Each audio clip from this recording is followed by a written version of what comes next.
పరిణామాలు చకచకా మారతాయి అనడానికి సజీవమైనటువంటి సాక్ష్యం పోలవరం.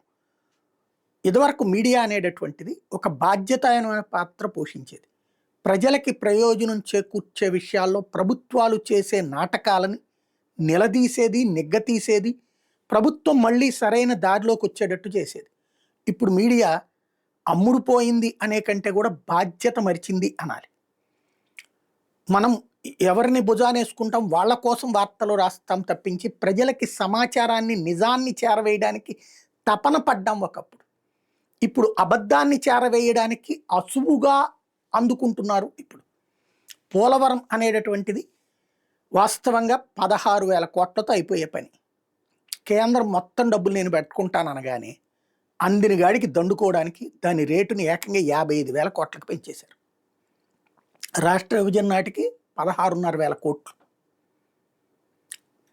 ఏదైతే ఈ మూడింతల పరిహార చట్టం అంతకుముందేదే వచ్చేసింది కాంగ్రెస్ టైంలోనే. ఆ లెక్కలతోనే కాంగ్రెస్ ప్రభుత్వమే 16,500 కోట్లు చేసింది. దాన్ని బాబు సర్కార్ వచ్చి 14,000 కోట్లకు తగ్గించేసింది. తగ్గించి నవయుగాకి ఇచ్చింది. ట్రాన్స్ట్రాయ్ నుంచి తీసేసి, ట్రాన్స్ట్రాయ్ రాయిపాటిది, నవయుగ వీళ్ళదే, రెండు కూడా తెలుగుదేశం వాళ్ళే. ఫైనల్గా జరిగింది అది ఆనాడు. కానీ సీన్ కట్ చేస్తే ఏమైంది?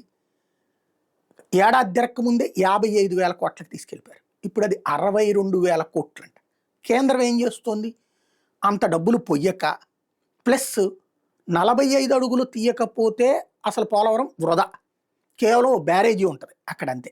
మా ప్రకాశం బ్యారేజీ లాగా కనబడతా ఉంటుంది అంతే. అక్కడ కేవలం 3 టీఎంసీ, అక్కడ కూడా 40 టీఎంసీలో అట్లాగా ఉంటుంది. జస్ట్ ఓ రిజర్వాయర్ లాగా పడి ఉంటుంది, మిగతా దానికి ఉపయోగం ఉండదు. కానీ మొత్తం 45.5 అడుగులు కట్టాలి అంటే చుట్టుపక్కల రాష్ట్రాలు ఛత్తీస్గఢ్, ఒరిస్సా, తెలంగాణని ఒప్పించాలి. ఎందుకంటే కొంత ముంపు పెరుగుతుంది కాబట్టి. అది కూడా సులభమే, కష్టం కాదు. ఎందుకంటే వాళ్ళు ఆల్రెడీ ఒప్పుకుని ఉన్నారు. కానీ ఇక్కడ పూర్తి చెయ్యట్లేదు. ఇప్పుడు మళ్ళీ దాని బడ్జెట్ని పెంచేస్తుందట రాష్ట్ర ప్రభుత్వం. 62,000 కోట్ల లెక్కలు కేంద్రానికి పంపిస్తున్నట్టు.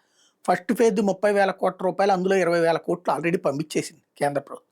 ఇప్పటికే అది పూర్తి కాలేదు ఫస్ట్ ఫేజ్ వ్యవహారం. ఇంకోటి ఫస్ట్ ఫేజ్, సెకండ్ ఫేజ్ అని ఏం చెప్పట్ల కేంద్రం పోలవరానికి 30,000 కోట్లే చెప్తుంది. నాడు చంద్రబాబు నాయుడు ఒప్పుకుని వచ్చాడు, అమ్మేశాడు అని జగన్ చెప్పాడు 2019 ముందు.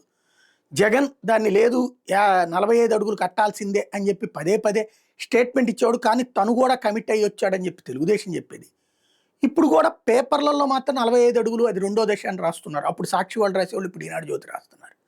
కానీ కేంద్రం మాత్రం ఆ 30,000 కోట్ల దగ్గర కన్ఫైన్ అవుతుంది.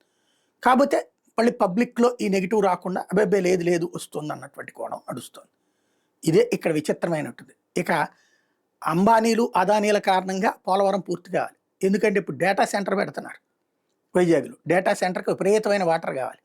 ఈ పోలవరం దగ్గర నుంచి నీళ్లు పంపించగలిగితేనే కుదురుతుంది. ఇప్పుడున్న 41 అడుగుల దాంట్లో అయితే కనుక వైజాగ్కి నీళ్లు పంపించలేరు. కాబట్టి వాళ్ళ రీత్యానన్నా ఏమన్నా జరుగుతుంది అనుకుని ఇప్పుడు ఈ లోపుగా బడ్జెట్ పెంచేశారా? చూడాల్సింది.